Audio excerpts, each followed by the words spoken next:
Next sir हमारे जो हैं विकास सर, प्लीज आइए, आप कुछ इंट्रो दीजिए।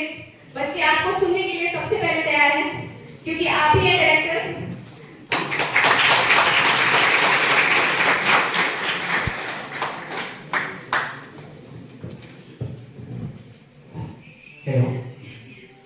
Good morning.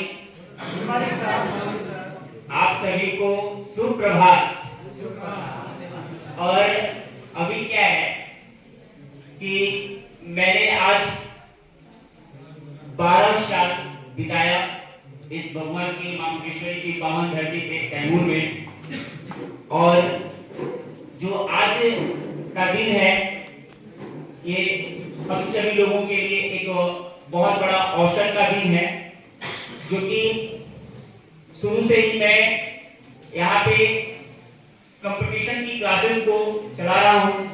और आज प्लेटफॉर्म सिविल सर्विसेज कैमूर की धरती पर पहली बार सिविल सर्विसेज की सभी सुविधाओं को लेकर एक बड़े पैमाने पर हम लोग जो है शुरुआत करने जा रहे हैं, जिसमें आप सभी का जितने भी यहाँ पे कैमूर में बच्चे, वैसे बच्चे जो कि खास करके बाहर नहीं जा सकते, उनकी फैमिली अफोर्ड नहीं करती है कि बाहर पेरेंट्स अफोर्ड नहीं कर पाते हैं, फी को लेकर बहुत सारी समस्याएं होती हैं, जो बच्चे बाहर नहीं जाते। मैंने इन सभी चीजों को देखा है, जिनकी फैमिली बैकग्राउंड बहुत वीक होती है, बहुत गरीब परिवार से होते हैं, और अपने मेहनत और बल के परिश्रम करके वो बच्चे सरकारी नौकरी प्राप्त किए।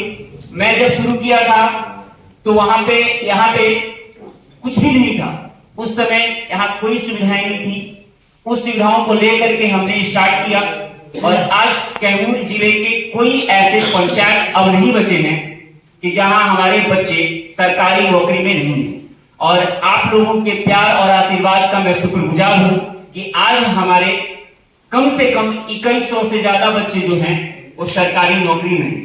अभी तक भारत सरकार की जो भी पद है लगभग वहां पे बच्चे मेरे पहुंच चुके हैं वनडे एग्जामिनेशन के अंतर्गत।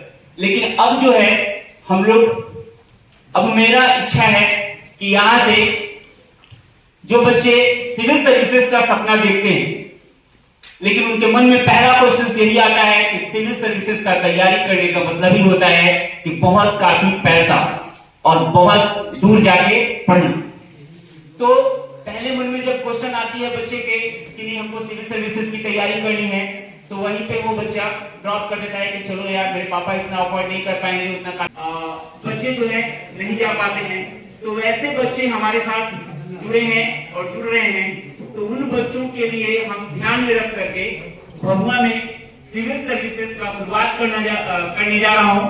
और मैं आप लोगों से, जैसे जितना प्यार आप लोगों ने लगातार 10 वर्षों में मुझे दिया है, मैं चाहूंगा कि आगे भी चल करके आप लोग हमारा साथ दें। और आगे चल करके जैसे जितनी भी बच्चों का मेरे यहाँ से सिलेक्शन हुआ, तो मेरा भी टारगेट है कि आने वाला 2025 कंप्लीटली रूप से यहाँ से अधिकारी बन के चेहरा प्लेटफॉर्म सिविल सर्विसेज से बाहर है, और सारे लोग ये कहें कि आज प्लेटफॉर्म से आईएएस अधिकारी बना है। तो इस सपना को देख रहा हूं मैं, और बहुत सारे ऐसे बच्चे हैं, भगवान के बच्चों में इतनी एनर्जी है, भगवान के बच्चे इतना काफी पढ़ाई करते हैं, इतना मेहनत करते हैं। और मैंने देखा है ऐसे ऐसे बच्चे हैं जो दिन रात एक करके भी घर पे लगे हुए हैं, कहीं सेट प्रैक्टिस है, कहीं क्लासेस है, बच्चे जुड़े हुए हैं। और ये जो सरकारी नौकरी है, ये कोई एकेडमिक पढ़ाई नहीं है।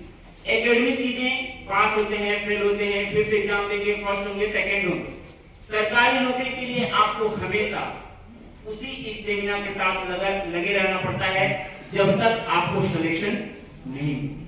जिस दिन से आप शुरुआत करते हैं और आखिरी सिलेक्शन तक, मैंने तो बहुत कुछ देखा है बच्चों के साथ। तो मैं काफी चीजों को यहाँ पे शेयर करूंगा, तो बहुत काफी टाइम लगेगी। तो मैं चाहूंगा कि हमारे जैसे मैंने शुरू से, भले मैं भभुआ में हूँ, लेकिन अपने बच्चों को मैंने बाहर के शिक्षकों का शिक्षकों के साथ पढ़ने का मौका देता आ रहा हूँ। लगातार 10 वर्षों से 12 वर्षों से हमारे शिक्षक जो है बाहर से आते हैं और बगुआ में आकर के पढ़ाते हैं, जिनके माध्यम से हमारे बच्चे पढ़ाई करके आज बहुत अच्छे अच्छे पद पे जा चुके हैं। तो आज हमारे साथ दिल्ली और प्रयागराज से अब जो शिक्षक जुड़ने वाले हैं जो सिविल सर्विसेज को, तो वो शिक्षक हमारे साथ हैं। तो मैं चाहूंगा कि मैं ज्यादा टाइम न लूं, सब लोगों की बातों को भी आप लोग सुने। मैं तो बहुत खुश हूँ कि इतनी दूर से हमारे लिए सर लोग आए हैं। और तो नेक्स्ट मैं बुलाना चाहूंगी मेरे जो सर हैं, प्लीज वेलकम सर।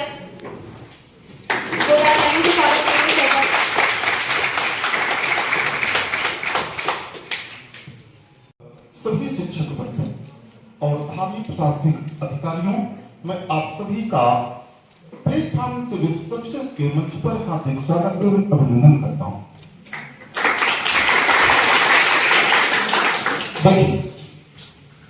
आज का जो हमारा विषय है वो एक ही बिंदु पर केंद्रित है, कैसे बने प्रशासनिक ऑफिसर।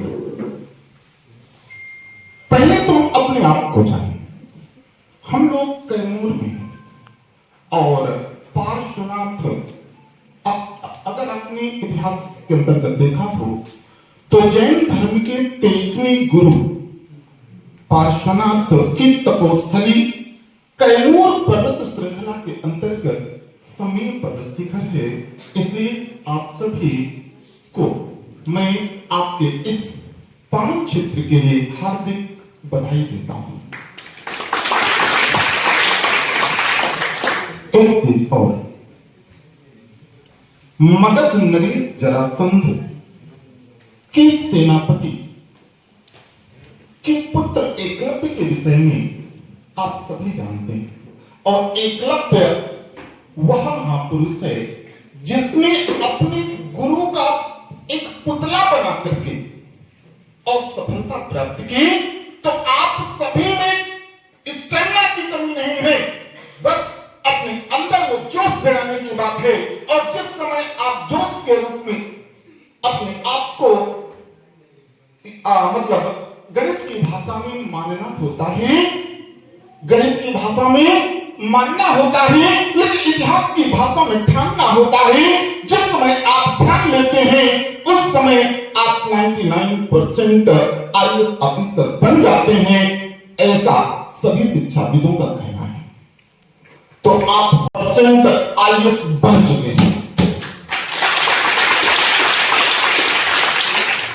एक बात और, आज कुछ लोगों में एक बात तो है कि लोग सफल नहीं हो रहे हैं। क्यों? जहां तक मैंने विश्लेषण किया है, आज लोग बिना पेंदी के लोटे जैसी प्रगति के हैं। उनका लक्ष्य निश्चित नहीं है, और जब तक व्यक्ति का लक्ष्य निश्चित नहीं होगा तब तक वह कुछ भी बन सकता है, लेकिन आईएएस जैसा सर्वोच्च पद प्राप्त करने की योग्यता उसके अंदर नहीं आ सकती। अरे भाई, सीढ़ियां उनके लिए है जिनको हो छत पर जाना, पर आसमान पर हो जिनकी नजर, उन्हीं खुद रास्ता है। निश्चित रूप से आप इतिहास बनने वाले हैं तो आपको कुछ विशेष करना होगा। दूसरी बात, छोटी छोटी कहानियां आपने सुनी हो, आपको अपना लक्ष्य निश्चित करना होगा निश्चित तौर पर। और एक बात और, जिसके मन में इफ नो बट लेकिन किंतु परंतु का भाव हो, उसे सिविल सर्विसेज में नहीं आना चाहिए, उसे सिविल सर्विसेज में नहीं आना चाहिए। चूंकि इतिहास का व्यक्ति हूं इसलिए इतिहास की बात करूंगा। नेपोलियन से एक बार पूछा गया कि आपकी सफलता का मूल मंत्र क्या है? जानते हैं नेपोलियन ने जवाब दिया था कि जब मैं आगे बढ़ता हूं तो पीछे लौटने के सारे पुल बम से उड़ा देता हूं, और निश्चित तौर पर जब पीछे लौटने का मार्ग नहीं होगा तो सफलता तुम्हारे चरण चूम लेगी, ये निश्चित।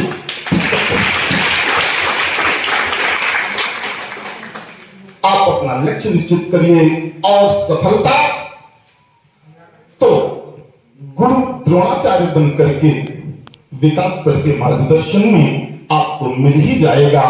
इसमें कोई अतिशयोक्ति नहीं है। आप इतिहास की भाषा में एक बार ध्यान करके देखिए और कभी किसी दूसरे से मत पूछिए कि आज आप किस स्थिति में हैं। अपने आप से पूछिए। प्रतिदिन एक सिविल ऑफिसर को, सिविल सर्विसेज एस्पिरेंट को अपने आप से पूछना चाहिए, अपनी आत्मा से पूछना चाहिए कि क्या आज मैंने आईएएस बनने के लायक मेहनत की है। अगर आपकी आत्मा कह दे कि आपकी मेहनत पर्याप्त हो गई है तो आराम से सो जाइए और इसके आप 1 साल के अंदर आईएएस बन जाएंगे।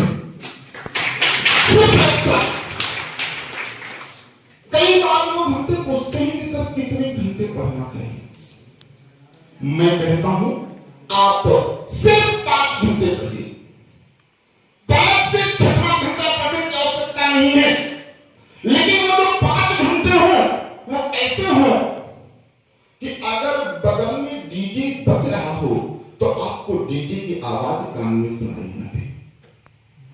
अगर इतना ज्यादा अपने विषय के प्रति आप केंद्रित हो गए तो निश्चित तौर पर आपको सफल होने से कोई रोक नहीं सकता। अन्यथा फिर स्थिति क्या होगी कि कहेंगे कि लोग सफल नहीं होते। अरे भाई, लीक पर भी चले चलते कदम दूर बदल उठा रहे हैं। हमें तो जो हमारी यात्रा से बनी बस ऐसे ही सब गया। धर्म संप्रदाय आदि सभी का भेदभाव हटा करके हम के भाव से खड़े हों और भारत को एक नई पहचान दिलाएं, भारत को विश्व गुरु बनाने में हमारी मदद करें। हम आपके साथ हैं।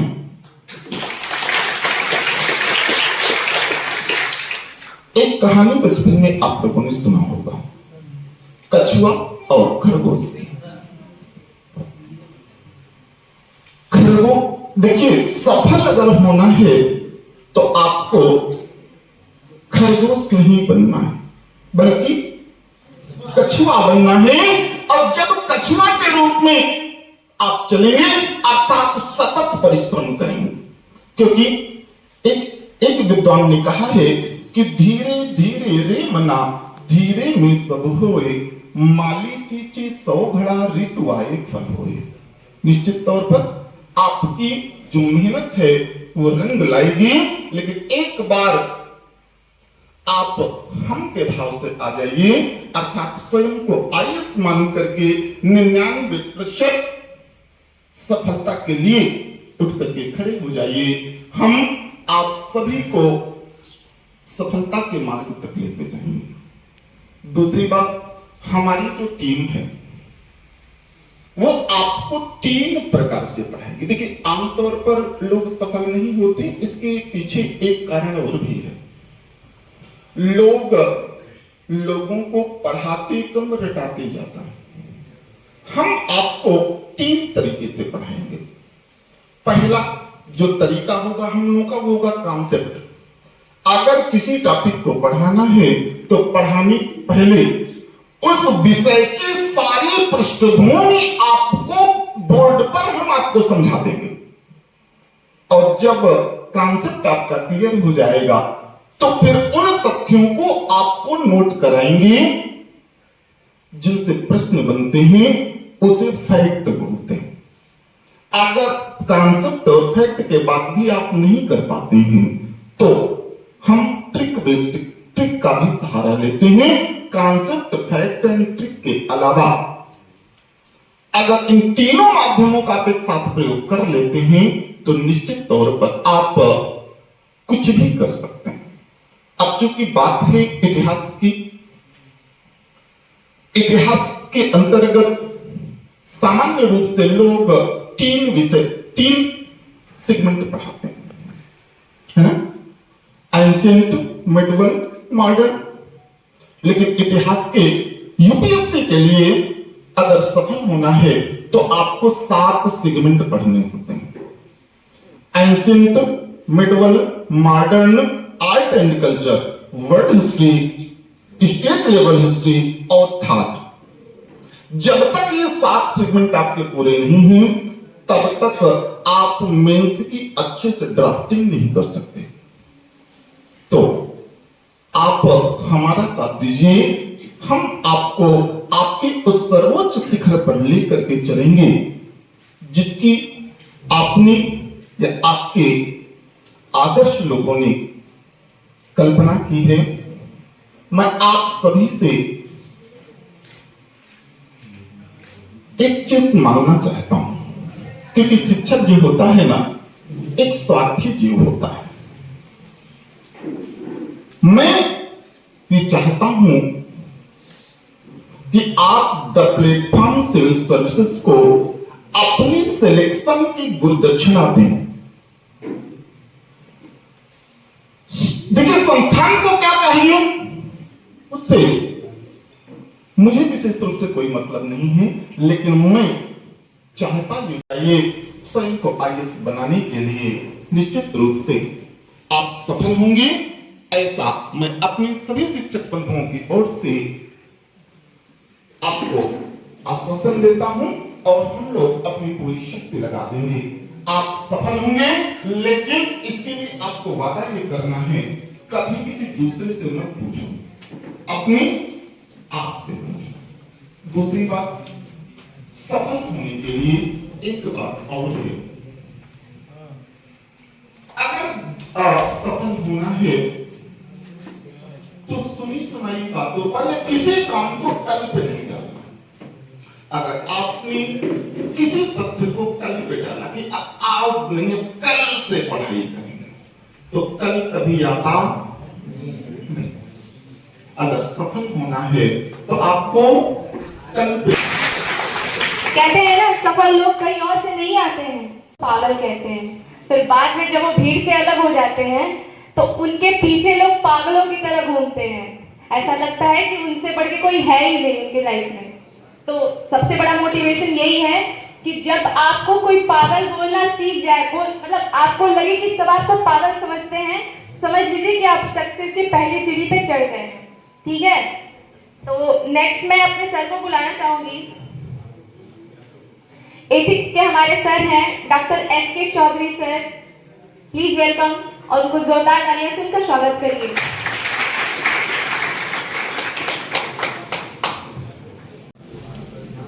मैं डॉक्टर एस.के. चौधरी इलाहाबाद से हूँ और पिछले 18 साल से पढ़ाने का गौरव प्राप्त है और एथिक्स अभी मैं 5 साल से पढ़ाना शुरू किया।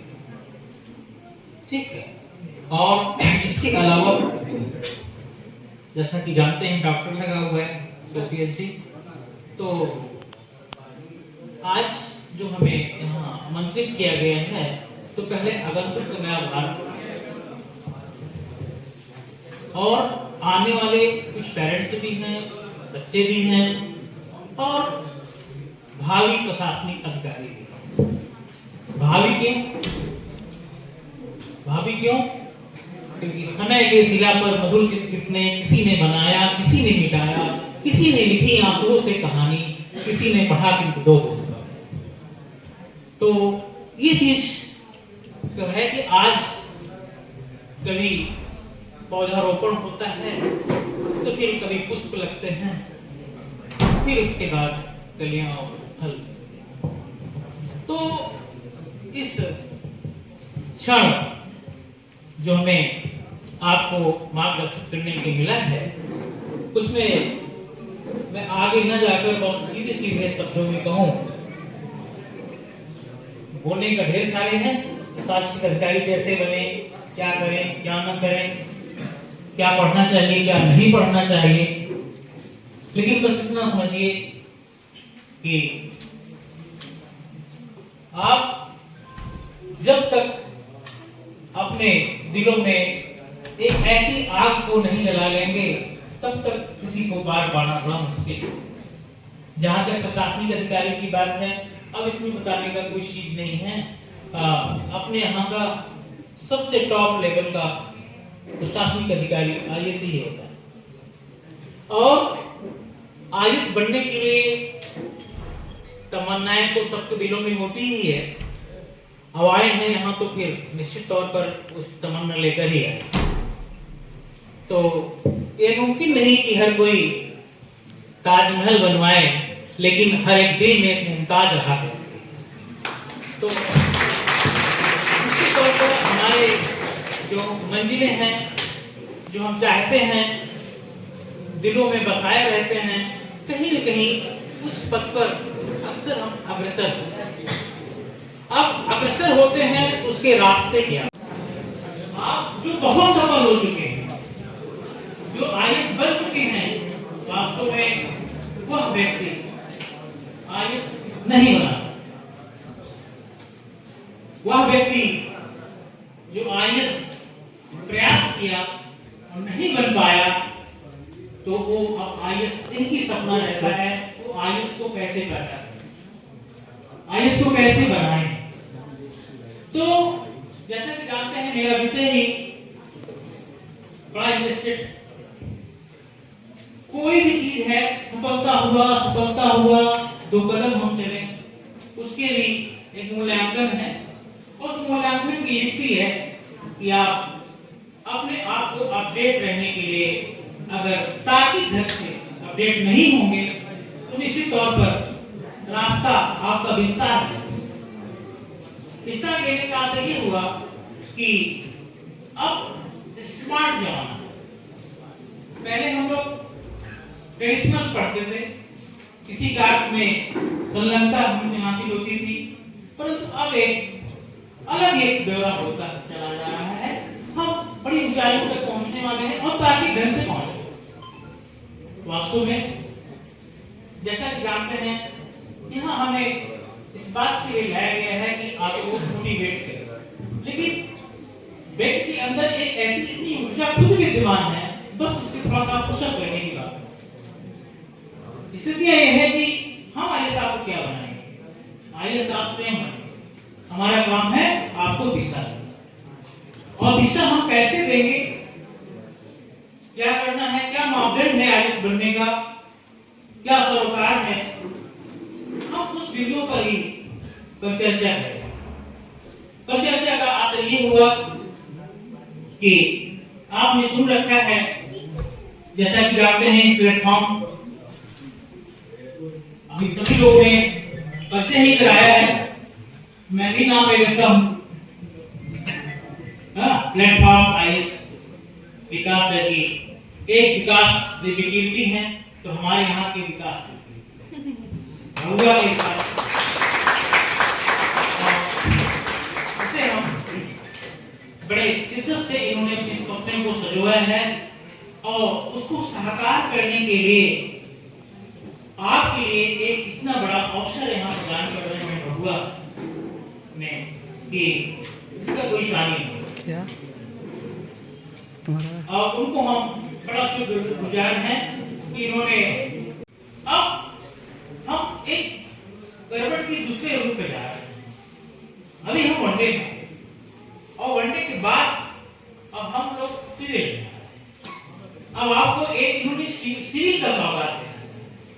सिविल का सौगात देने का आशय ये है कि जो परिपूर्णता यहाँ पास नहीं हो पा रही, जैसा कि आपने अपने पहले वक्तव्य में विकास सर ने बताया कि वास्तव में बहुत सी ऐसी हमारे अंदर परेशानियां हैं, आर्थिक प्रॉब्लम्स है, समावेश है, एफर्टलेस है, सारी चीजों को देखते हुए उन्होंने आपको इस संस्था का विकास जी ने आपके एरिया में कराने का प्रयास किया, जिससे हम लोग उसे आगे ले जाने का आशय ये है।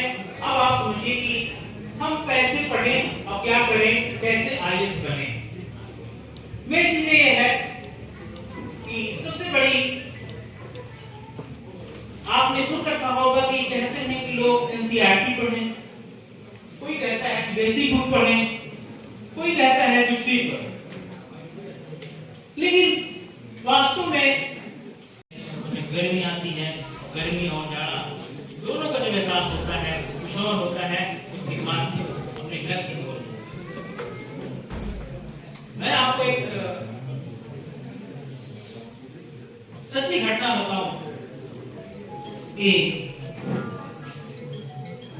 हमारे कनिष्ठ हैं, इसमें डॉक्टर हैं और उनके मित्र थे जो गांव में रहते थे। दोनों लोग यहाँ आए और पढ़ा करते थे, लेकिन अपने ढंग से, जैसे आज कुछ कर लिया तो चलो ठीक है, सोते हैं, कल देखते हैं, परसों देखते हैं, ठीक करेंगे। तो इतना एफर्ट वेस्ट था। बाद में क्या हुआ, घर वालों ने बुला लिया कि आ जाओ भैया, ठीक है चलो तुम 3 बार घर में खेती करो और ये आप इतना हमने आपको समय दे दिया। आप यकीन माने ये दोनों जब वहां पास गए और पिताजी ने हर थमा दिया कि खेत के लिए कि सिविल सर्विसेज आपके वहां इलाहाबाद के और दिल्ली की जो टीम आई है और वो आपको दिशा देगी जिससे आप अपने मंजिल तक पहुंच। देश के युवा कुछ करना चाहते हैं, कुछ सोचते हैं, भविष्य में कुछ बनना चाहते हैं।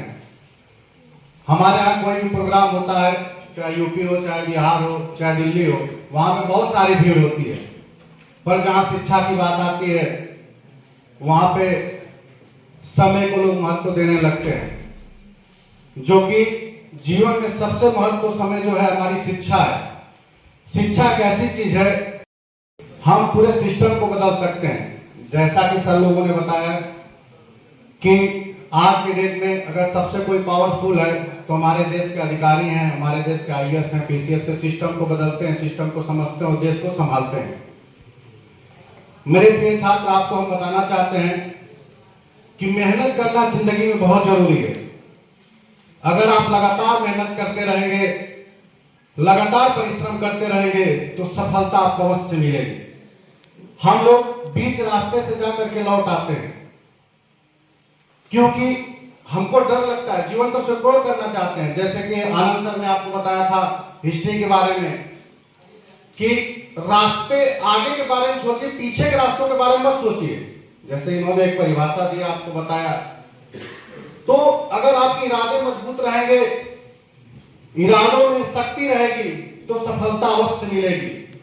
क्योंकि बोला जाता है परिश्रम में इंसान अकेला होता है, सफलता में दुनिया उसके साथ होती है, और जब जब तक उस पे हंसा है उसी ने इतिहास रचा है। तो मेरे प्यारे साथियों, हम आपको बताना चाहते हैं कि अगर लगातार मेहनत करते रहेंगे, अपनी चीजों को टारगेट करेंगे, तभी आपको सफलता मिलती है। जैसे कि एक सर ने और चर्चा की, आज की डेट में सबसे बड़ा हमारा शत्रु फोन हो गया है। मोबाइल बिना हम रह नहीं पाते हैं। पर आपको सबसे ध्यान देने वाली बात है, एक सर ने चर्चा भी किया कि यह नहीं जरूरी है कि आप 14 घंटा पढ़िए, 18 घंटा पढ़िए, 16 घंटा पढ़िए। आप 6 घंटे पढ़िए, पर वो पढ़ाई दमदार से होनी चाहिए, दमदारी से होनी चाहिए। लगातार हमारे जानने में, हमारे करीबी, हमारे संपर्की, हमारे शिक्षकगण लोग अधिकारी बने, आईएएस बने, पीसीएस बने, तमाम तरह के लोग जुड़े रहे। सबको यहाँ पे बुलाया और बहुत सौभाग्य की बात है कि सब लोग यहाँ पे उपस्थित हुए। तो अच्छी अच्छी बातें तो हम सुनते हैं, पर उसको फॉलो कौन करता है, ये महत्वपूर्ण है। आप लोग यहाँ पर अमूल्य समय निकाल करके यहाँ पे आए हैं, तो जो बातें यहाँ पे कही जा रही है उसको जाकर के आप लोग फॉलो करिए। क्योंकि बोला जाता है जब सिनेमा हॉल या मूवी हम कहीं देखने जाते हैं, मान लीजिए किसी भी सिनेमा हॉल में, गदर मूवी तो सभी लोगों ने देखी होगी। कितने लोग देखे भाई? आप पार्ट 2 बनने वाला है इसका। तो जब हम पिक्चर देखते हैं तो जब वो सनी देओल जब मशीन उठाता है तो मानता सीट उखाड़ देता, मां हीरो है मां, क्योंकि अंदर की आपकी फीलिंग आती है, आपके अंदर ऊर्जा आती है। पर जैसे सिनेमा हॉल से बाहर निकलते हैं, फिर वही ई रिक्शा वाला हर भैया 10 रुपए कहाँ जाना है, तो फिर अपनी रोजगारी में आ जाते हैं, ठीक ना। तो ये जो प्रतिभा आपके अंदर जगाया जा रहा है, इसको हमेशा जागृत रखिए। आप लोग जो जो चीजें बताई जा रही है इसको फॉलो करिए। क्योंकि बोला जाता है इंतजार करने वाला व्यक्ति उतना ही पाता है जितना कोशिश करने वाला छोड़ कर जाता है, ठीक है। तो किसी भी चीज का आप लोग को इंतजार करने की जरूरत नहीं है। सब लोगों ने बताया कि यहाँ पे प्रयागराज और दिल्ली के टीम आकर के आपको एक अच्छा मार्गदर्शन देंगे, यहाँ से आपका भविष्य संभलेगा, ठीक है। तो आप लोग भविष्य बनाने के लिए जब से भी बैच अनाउंसमेंट होंगे आपको बता दिया जाएगा। तो आप लोग इस क्लास को अवश्य ज्वाइन करिए, और जो 3 दिन का आपका डेमो रहेगा, 4 दिन का, पूरी तरह से निःशुल्क रहेगा, ठीक है। तो आप लोग विचार करें क्लासेज आप कब से ज्वाइन करेंगे, कब से नहीं करने आते हैं। तो एक जंगल रहता है, पहले आप लोग जानते हैं पुराने जमाने में लोग लकड़ियां काटते थे, और आज भी कुछ लोग ऐसे जुड़े हैं लकड़ी पे, ज्यादातर सुख सुविधाएं हो गई, आज साधन हो गया। तो पहले जाते थे जो जंगल से लकड़ियां काटते थे, वहां से लेकर के आते थे, उस पर हम लोग का खाना भोजन जो भी था बनता था। तो 3 बहुत गहरे मित्र रहते हैं और जंगल में लकड़ी काटने जाते हैं। लकड़ी काटते वहां पे सोने का पेड़ दिखाई देता हम लोग को, बोलते हैं अरे हम लोग का तो जिंदगी बदल गया, इतना पैसा हो जाएगा, हम लोग की तो गरीबी दूर हो जाएगी। तो जब लोग दूर जाते थे तो अपना भोजन की सामग्री सारी चीजें व्यवस्था करके ले जाते थे। तो वहां पे गए तो देखे सोने का पेड़, तो 2 मित्र बोले कि ऐसा हम करते हैं, हम दोनों लोग सोने को पेड़ को काटते हैं, और एक मित्र से कहते हैं तुम खाने की व्यवस्था करो। एक मित्र खाना बनाने लगता है और 2 लोग सोने को पेड़ को काटने लगते हैं, मतलब प्रयास करते हैं सारी चीजें उसका छोटा छोटा पार्ट कर दिया जाए। चाहते हैं हम जिस देश में रहते हैं, हिंदू धर्म, हम छोटे छोटे चीजों को फॉलो करते हैं, अच्छाइयों को बुराइयों को। बात होती है कि पंडित जी से बात हो गई है, घर में उगते हुए सूरज का फोटो लगाओ, दौड़ते हुए घोड़े का फोटो लगाओ, इससे हमारी जिंदगी बदल जाएगी, ऐसा माना जाता है। और जाते हम लोग मार्केट से खरीद के भी लाते हैं, उगते हुए सूरज का फोटो, दौड़ते हुए घोड़े का फोटो, इससे हमारी जिंदगी बदलेगी। पर मेरे साथियों आपको बताना चाहते हैं, इससे जिंदगी नहीं बदलेगी। सूर्य से पहले आपको जगना पड़ेगा और घोड़ों की तरफ दौड़ना पड़ेगा, ठीक है, इससे जिंदगी बदलेगी। तो हम इसी के साथ अपने वाणी को विराम देते हैं और सभी लोग का दिल से आभार प्रकट करते हैं कि आप लोगों ने अमूल्य समय निकाल करके यहाँ पर उपस्थित हुआ, और यही अमूल्य समय निकाल करके एक बार आप लोग कोचिंग जरूर विजिट करें। 4 दिन का डेमो लें, पूरी तरह से निःशुल्क है। अगर आपको अच्छा लगे तो फिर कोचिंग ज्वाइन करें, और अगर ना अच्छा लगे तो कोचिंग छोड़ करके जा भी सकते हैं। पर मेरे छात्रों आपसे अनुरोध है कि एक बार डेमो जरूर करें। धन्यवाद। Thank you sir, thank you. इतना शिक्षक की काफी जरूरत है हर युग में, चाहे वो कलयुग हो, द्वापर हो, त्रेता हो, हर युग में उसे शिक्षक की जरूरत पड़ी है। बाकी किसी को शिक्षक की, किसी जानवर से जाके पूछिए उसे शिक्षक की जरूरत है, लेकिन हमें है, हम इंसान हैं और हमें शिक्षक की जरूरत पड़ती है, हमें मार्गदर्शन की जरूरत पड़ती है। तो हम हमेशा किसी भी पद पे चले जाएं, लेकिन शिक्षक का एक अलग ही महत्व हमारे जीवन में रहता है। हम अगर IAS बन भी जाते हैं तो शिक्षक हमारे आगे काफी नॉलेजेबल दिखते हैं। हमें ऐसा लगता है कि अभी भी उनके पास हमसे ज्यादा नॉलेज है, और यही रीजन है कि हम इंसानों को हमेशा अपने से एक अनुभवी और एक शिक्षक की जरूरत होती है। तो नेक्स्ट मैं बुलाना चाहूंगी, जोरदार तालियों से स्वागत करिए उनका।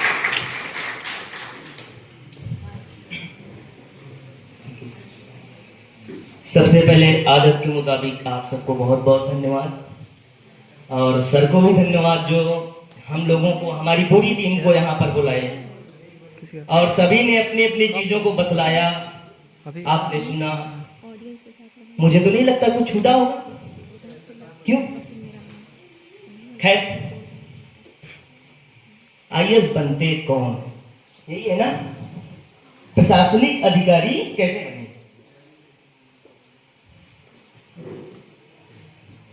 मैंने अपने इस पूरे कैरियर में सिर्फ 5 ही चीजों को देखा जिसके अंदर है वो बना है। वो अमीर है, गरीब है, कुछ भी हो, मायने नहीं रखता, 5 चीजें। लेकिन एक सवाल है, आप सबसे पूछना चाहता हूं कि आप बताएंगे? फिक्र मत करो, सब्जेक्ट का सवाल नहीं है कि आपको प्रॉब्लम हो जाए। सवाल ये है, सपोज कीजिए कि ये कोट है, पसंद सबको है भी नहीं, मोटा मोटा सबको पसंद है ना। इसकी कीमत है 5000 रुपए। पाएगा कौन? डिमांड इसकी कितनी है? पसंद किसको है? पाएगा कौन? क्या सब पाएंगे? नहीं ना, पाएगा वही जो 5000 रुपए देगा। इसी तरीके बीएड, आईएएस हो, पीसीएस हो, कुछ भी हो, पसंद सबको होती है, मिलता सिर्फ उसी को जो डिमांड पूरी करता है। और वो डिमांड क्या है? बस कुछ बातें हैं। पहले, किसी भी इंस्टीट्यूट में पढ़े कभी क्लास मिस मत करें। इसकी वजह सबसे बड़ी ये है क्योंकि एक दिन इंस्टीट्यूट ओवर हो जाएगी, आपके पास रहेगा क्या? नोट्स। क्लास मिस नहीं करेंगे तो प्रॉपर नोट्स होगी तो एग्जाम से पहले रिवीजन करोगे, और रिवीजन करने के बाद टेस्ट सीरीज ज्वाइन करोगे और तब जाओगे एग्जाम देने। और जब आपके पास नोट्स ही नहीं है तो रिवीजन क्या करोगे? तो शर्त पहली है क्या? नोट्स। और नोट्स बनेगी कैसे? प्रॉपर क्लास होनी चाहिए। दूसरी बात, खुद पे भरोसा करना।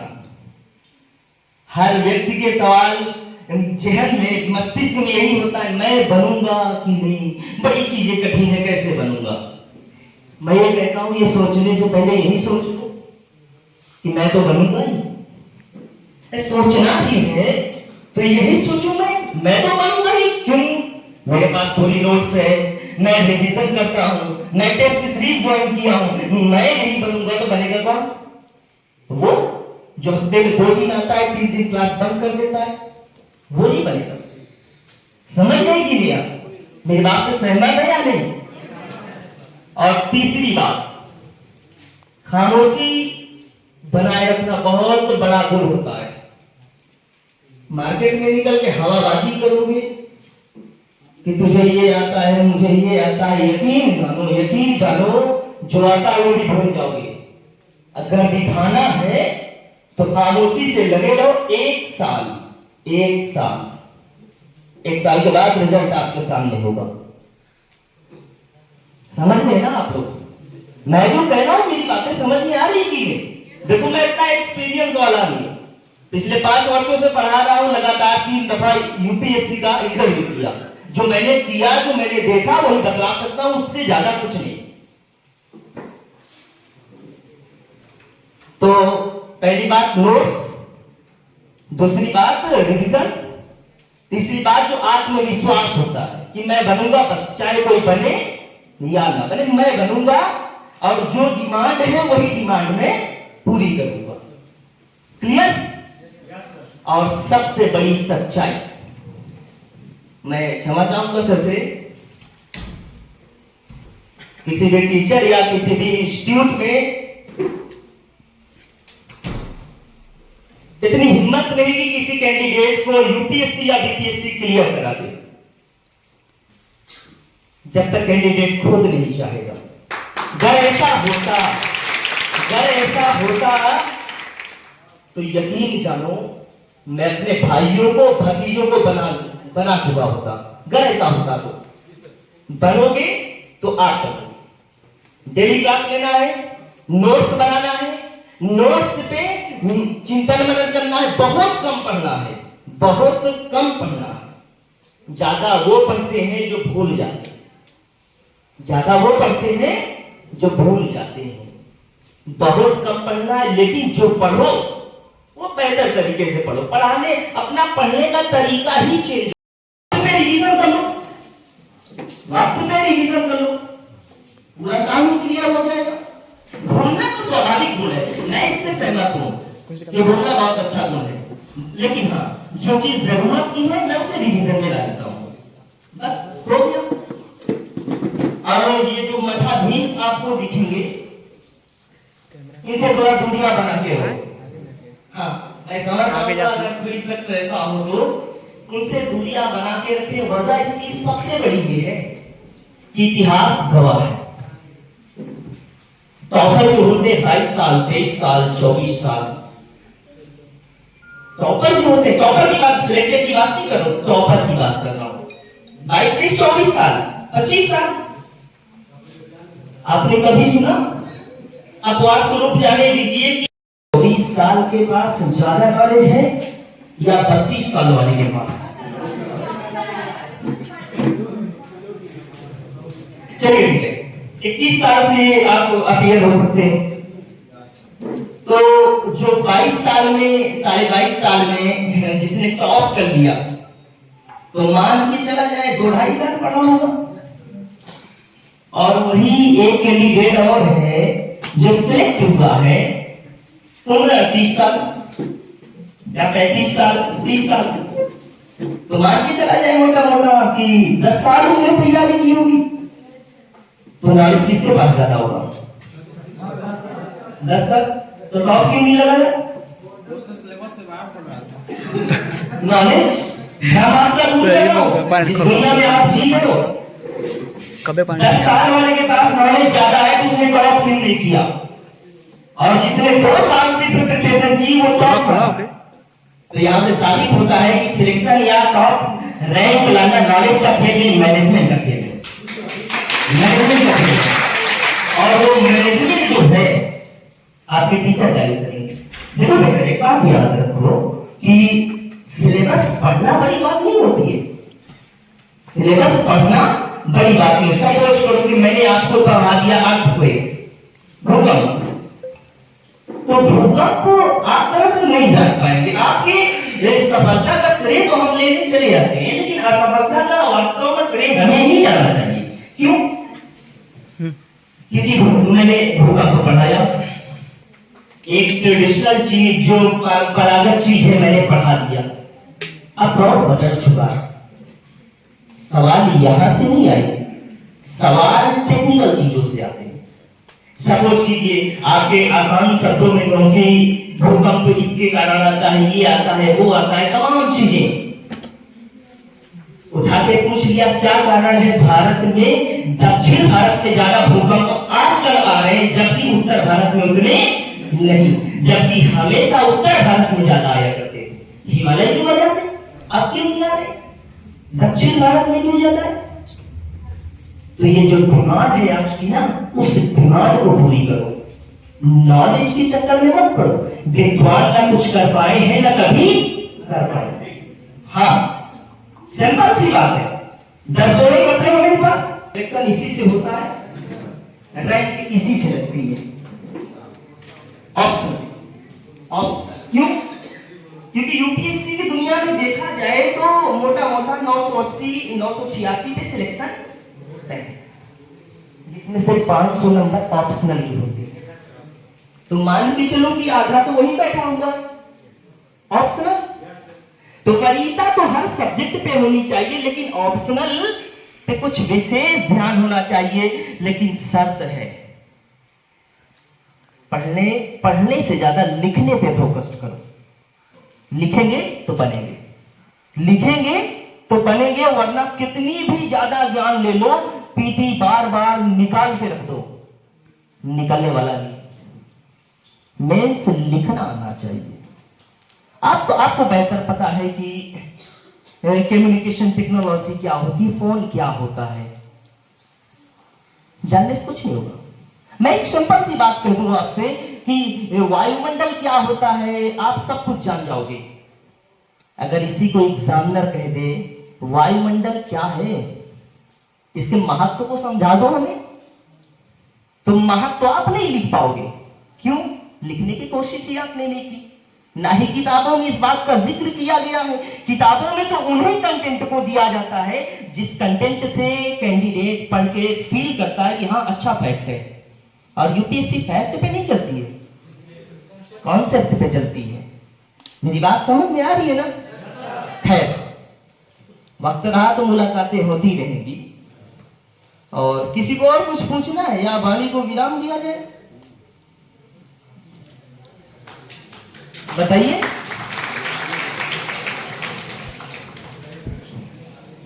कुछ हो गया? कोई कुछ नहीं पूछेगा? कुछ डाउट? बेटा बार बार आप ही पूछ रहे हो, चांस दो और लोगों को। मुलाकात तो होती ही रहेगी। हाँ हाँ हाँ हाँ, बैठ जाए। आपको तो डीएम बनना है तो खड़े नहीं हो। इंग्लिश ही नहीं, हिंदी भी बहुत बड़ा चैलेंज रखती है। दरअसल इस फील्ड में, इस यूपीएससी की दुनिया में, बीपीएससी की दुनिया में एक अवधारणा बना दी गई है कि जिसे जीएस आता है वही क्लियर कर पाएगा। यकीन जानो, पूरी जीएस कंप्लीट करने में पूरा वक्त बिता देते हैं लोग। सीसैट क्या होता है, इंग्लिश क्या होती, हिंदी क्या होती, जानता ही नहीं है। और जब एग्जामिनेशन सेंटर पे जब वो जाके मेंस लिखता है, मेंस लिखने से पहले निबंध और लैंग्वेज का पेपर लिखता है, और लैंग्वेज के पेपर में पसीने छूट जाते हैं। और याद रखना, लैंग्वेज के पेपर में अगर क्लियर नहीं है तो कुछ होने वाला नहीं है। तो एक जनरल सा होता है, जैसे आपने हाई स्कूल में देखा है, हाई स्कूल हिंदी पढ़ा होगा, इंग्लिश पढ़ा होगा, ऐसे ही होता है। लेकिन उसका कुछ पैटर्न और पूछने का मिजाज जो होता है ना, अलग होता है। अब ये तो एक दिन में ना समझा जा सकता है, ना समझाया जा सकता है, क्लास के दौरान चीजों को बताई जाती है।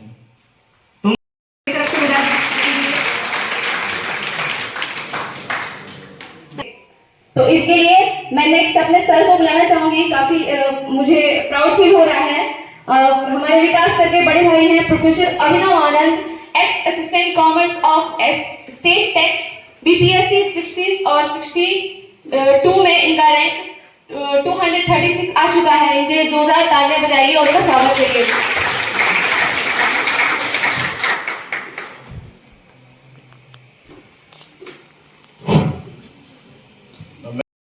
छोटा भाई है मेरा, और ऐसा कुछ नहीं है कि मैं यहाँ पे आज एज ए मोटिवेटर या स्पीकर या फिर as a teacher regular class mode लेने के लिए या फिर ऐसा कुछ करने आया हूँ। बट एक फैमिली हॉलीडे के रूप में मैं यहाँ आया हुआ था। घर पे छुट्टी था, लास्ट दिसंबर चलता है। मैं यहाँ आया तो विकास ने मुझे बोला कि चल कम से कम कुछ अपने डिस्ट्रिक्ट के बच्चों को थोड़ा मोटिवेट करिए कि कम से कम हमारे जिले के बच्चे, अभी भी आप एज ए, हम लोग जब बीपीएससी क्वालिफाई किए हैं 60 से 62 में मेरा 236 रैंक था। सेलटेक्स जिसको कहते हैं आज के समय में, Bihar finance service, assistant commissioner commercial tax. अभी सर लोगों ने एक बात बोली, उससे मैं थोड़ा सा आप लोगों के बात को नहीं मानता हूं कि एज ए आईएएस या एज ए डीएम जो व्यक्ति बनना चाहता है वह सबसे बड़ा पद होता है। एडमिनिस्ट्रेटर होना मेरी खुद की नजर में मुझे लगता है आज के समय में सबसे बड़ा कोई पद है तो वो शिक्षक का है। और शायद इसी विचार को लेते हुए, क्योंकि मेरे पास भी जब दो चॉइस थे, दोनों एग्जामिनेशन मैंने बीपीएससी से क्वालिफाई किया था, असिस्टेंट कमिश्नर का और असिस्टेंट प्रोफेसर का। बहुत पेंडुलम में मैं भी झूलता रहा, कॉन्ट्रडिक्शन था माइंड में, क्या किया जाए क्या नहीं किया जाए। मैंने करीबन साल भर जॉब को कंटिन्यू किया बिहार फाइनेंस सर्विस में। मेरी पोस्टिंग सीवान डिस्ट्रिक्ट में थी। उसके बाद फिर ज्वाइनिंग आया एज ए असिस्टेंट प्रोफेसर। तो लगा कि 6 महीना में कुछ सोच ही नहीं पा रहा हूं कि मैं करूं तो करूं क्या। बट फाइनली डिसीजन लेना था। एक मेरे मन में जो सबसे बड़ा विचार था इस डिसीजन को लेने का, मैं आपको एज ए मेरे जिला के भाई बहन छोटे का मतलब मैं एज ए गार्जियन आपसे शेयर कर रहा हूं कि जब हम बिहार फाइनेंस सर्विस में 62 बच्चे थे, उसमें कैमूर से मैं अकेला था। और उत्तरी बिहार का जो रिजल्ट का प्रोपोर्शन है, परसेंटेज है, वो बहुत ज्यादा था। तो थोड़ा ऑड लगा। एक दो मेरे मित्र भी थे, उन्होंने भी ये कहा कि कैमूर का रिजल्ट बनस्पत देखे उस साल में रिजल्ट 6 रिजल्ट था कैमूर जिला में। 2-3 मित्र हम लोग के, आप लोगों ने पढ़ा होगा, एसडीएम हुए थे, फाइनेंस में मेरा रिजल्ट था, एक डीएसपी हुआ था। तो चॉइस आप लोगों को करनी है, करे तो करे कैसे। देखिए, एक तो होता है कि जब आप लोग नए हैं, शिक्षा व्यवस्था हमको भी पता है क्योंकि हम लोग भी इसी पटेल कॉलेज और आर जैन कॉलेज इसी से पढ़े हुए हैं। मास्टर्स डिग्री तक क्या पढ़ाई होती है कॉलेजेस में सबको पता है। एक तो सबसे बड़ा यहाँ कमी क्या है, टीचर्स है नहीं। मैं अभी आरएसबी कॉलेज में हिस्ट्री का हेड हूँ। वहां करीबन इंटरमीडिएट से लेकर के पीजी इधर हम लोग पीएचडी करा रहे हैं। टीचर अकेले हम, जबकि वहां स्ट्रेंथ कम से कम 7 टीचर्स को होनी चाहिए। तो बहुत सारे रीजंस हैं। बट अब आप लोगों को आगे क्या करना है, मेरा आप लोगों को बस ये बड़े भाई एक छोटा सा सलाह यह रहेगा कि आप लोग सबसे पहले अपने बेस को स्ट्रॉन्ग करें। किसी भी सेक्टर में आपको जाना है, जब पैटर्न में हो कि आईएएस करना है तो आईएएस का सिलेबस बहुत डिफर है। बीपीएससी में भी आप लोग देखेंगे कि ऑप्शनल पेपर का वेटेज बहुत कम कर दिया है। ऑप्शनल में लगभग केवल क्वालिफाइंग नेचर करा गया है और यहाँ पे निबंध ऐसे कमेटी पढ़ा दिए लोगों ने। तो आप लोगों को पहले सबसे क्या काम करना है, अपने आप को साल भर देना है, 1 साल या 1.5 साल। हर एक बच्चों की औसत क्षमता जो होती है वैरी करती है, डिपेंडेंट मैन या जैसे भी होता है। तो आप लोगों को पहले 1 साल अपने आप को देना है पूरी तरह से समर्पित होकर। जैसे सर ने बोला 5 घंटा पढ़ना है, 5 घंटा ही पढ़ना है, लेकिन वो 5 घंटा अपने आप को पूर्णतः देना है, माइंड में किसी तरह का कुछ भी नहीं। ठीक है, सब लोग आप लोग को बताएंगे कि सिलेबस में क्या है क्या नहीं पढ़ना है, बेस बनाने के लिए कौन सी किताबों को पढ़ा जाए। एक्चुअली आज के समय में बुक्स पढ़ने से ज्यादा जैसा होता है ना, एक मेहनत करना, एक स्मार्ट मेहनत करना। तो आप लोग को स्मार्टनेस अपने अंदर लाना है और सीरियस अपने आप को जवाब देना है कि हम सही डायरेक्शन में बढ़ रहे हैं कि नहीं, हम मेहनत कर रहे हैं कि नहीं। दूसरे सोसाइटी को नहीं दिखाना है, अपने गार्जियन को नहीं दिखाना है।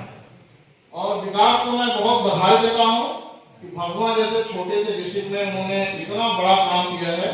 इसको सही तरीके से अगर ये चला पाए, आप लोगों का साथ रहा, तो मुझे बहुत खुशी होगी। और मैं चाहता हूं, और दूसरी बात, जैसे मैं यहाँ रेगुलर रहूंगा नहीं, लेकिन मैं अपना नंबर विकास के पास छोड़ दूंगा। यूपीएससी कम से कम हमको दिए हुए 7-8 साल हो गए। जब हम लोग दिल्ली में थे, पीसीएस तो बात आपको पता ही होगा, पीसीएस लास्ट ऑप्शन होता है, पहले सब कोई आईएएस बनना चाहता है।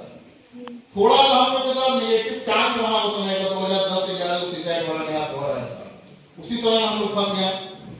मतलब उसके बाद नहीं हो पाया आईएएस, बहुत मलाल रहता है अभी भी, चाहते हैं आपको निकाले कुछ यहाँ से निकले। एक तो लोग हैं यहाँ भगवान, आप लोग को पता होगा, एक नौकरी के हैं, हाँ दीपक जी, तो आप लोग निकालिए। और पर्सनली अगर हमसे किसी भी तरह का गाइडलाइन चाहिए होगा, आपको विकास से कंसल्ट मिलेगा, या हम जब भी यहाँ पे आएंगे, विकास हमको बुलाएंगे, तो हम आप लोगों के बीच में आके आप लोगों का मार्गदर्शन देंगे। और एक चीज है, अपने आप को टाइम दीजिए, सीरियस। ठीक है, यही आप लोग से हम एक चीज चाहते हैं। ठीक है, थैंक यू।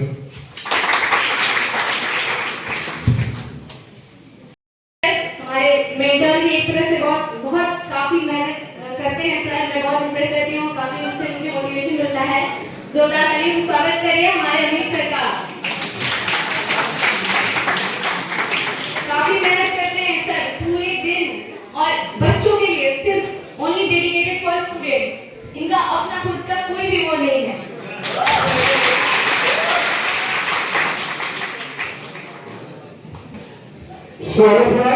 कैसे हैं सब?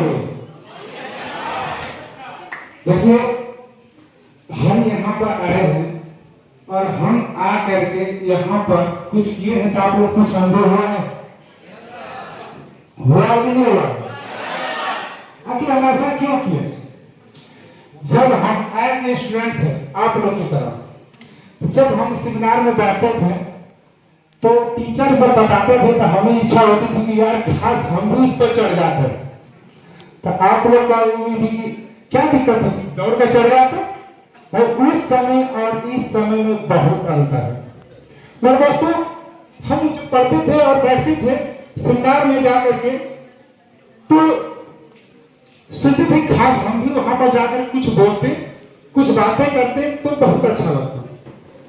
फिर उसके बाद क्या हुआ कि धीरे धीरे हमने मेहनत करी, और मेहनत करते करते हम जो है इस मुकाम पर पहुंच गए।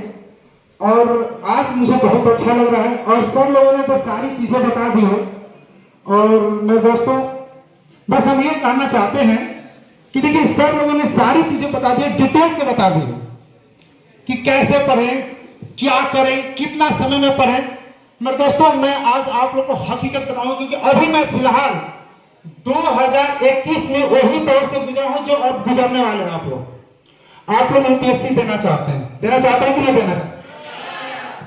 हमने 2021 में यूपीएससी दी थी, फरवरी में बस आप सिविल सर्विस में घुसेंगे।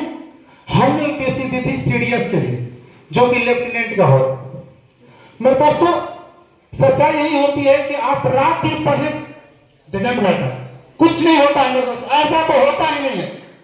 अगर आप रात दिन पढ़ते हैं और सोचते हैं कि निकाल लेंगे, लिख कर आ रहा हूं, नहीं निकलेगा। एक गारंटी है।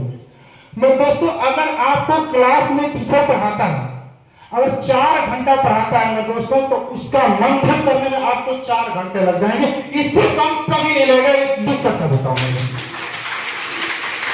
तो सोचिए कि आपको क्लास में टीचर 4 घंटा पढ़ा दिया और आपने जो है 4 घंटा मंथन के, टोटल कितने हो गए? 4 घंटा पढ़ने में आपका दिमाग थक जाएगा। 4 घंटा जब मंथन करेंगे तो दिमाग पता और कार्य करेगा नहीं करेगा मेरे दोस्तों, इच्छा नहीं करेगी कि हम पढ़ सकें।